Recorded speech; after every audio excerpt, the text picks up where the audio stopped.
Hi, this is Dion Watts of Watts Jiu-Jitsu and Muay Thai. This is my partner Pedro today.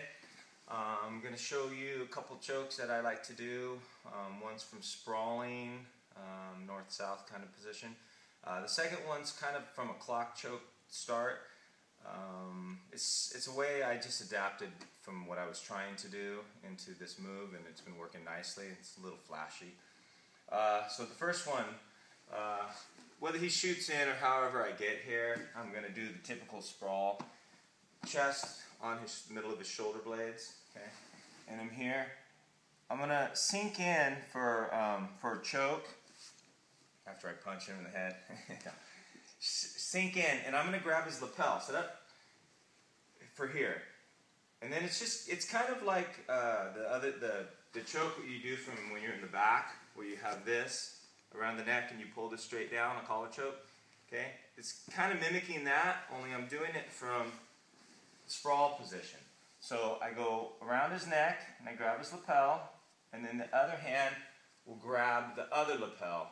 And I'm gonna just turn so you can see it. So I grab this, and then this one can grab. Sometimes I'll have my hand this way, sometimes I'll have it this way. I like this way better, okay? If possible. Can you see that okay? Okay, so I'm here. Now, it's not a lot of times, you can't just get them to choke because you can't get the pressure from here. Everything's set in deep, okay? And also, that's another thing too. When I put the first hand in, I'll take the slack out first, like usual. Then I'll switch to this side, okay? Now, that's not always enough to make them tap, and I usually don't even try from here. What I'm going to do now is I'm going to move to the side where my hand that's just holding the lapel, not the one that's performing the choke, over here, and I'm going to step over his head. Okay? Once I step over, now I can kind of hook his head a little bit, and I can start pulling it. And that's enough to finish the choke. Okay? So, we're going, he starts to shoot in, sprawl, I hand that lapel, put up a little bit so you can see, I hand that lapel to my hand nice and deep, switch to this side and grab the other lapel. Okay? But meanwhile, we've been in this position the whole time. I feel good.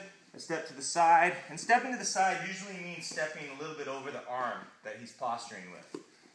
So, step a little bit around it, come over, and then just hook and pull. That's enough leverage. This is pushing down on his head while I'm pulling up with the choke. Pulling this, pushing this with my thigh. Okay? This one's holding him still and keeping it nice and tight. That one works, I use it a lot. The other one I'm going to show you right now is kind of something I've just recently been doing, because I tried to do the same type of choke and they were always poking their head out from a different position.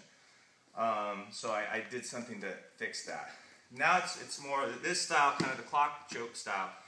I'm here and I grab his lapel, right? And then usually if they're on their elbows, this is how you would set up, you know, other chokes.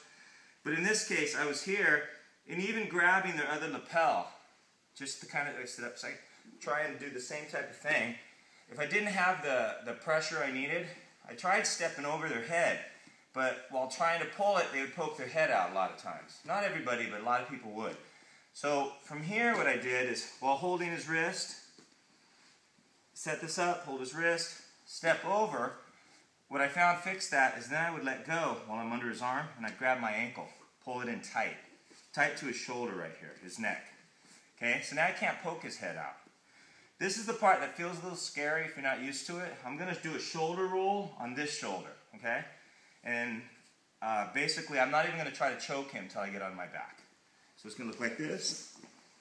And as soon as I'm on my back, now I pull the choke, and I push my leg into the back of his head, okay? Like that.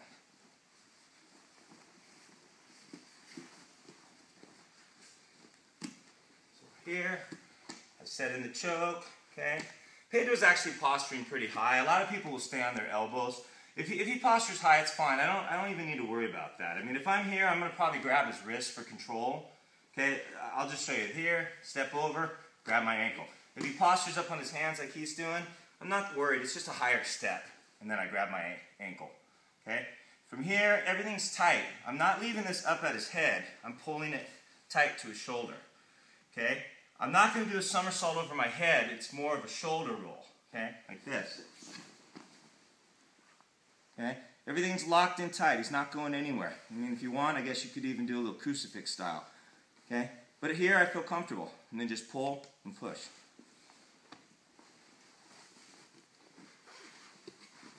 And, you know, I don't know if somebody does that somewhere else probably, but it's just something I came up with when I couldn't make the choke work because they kept poking their head out. And it works nicely. Thanks a lot.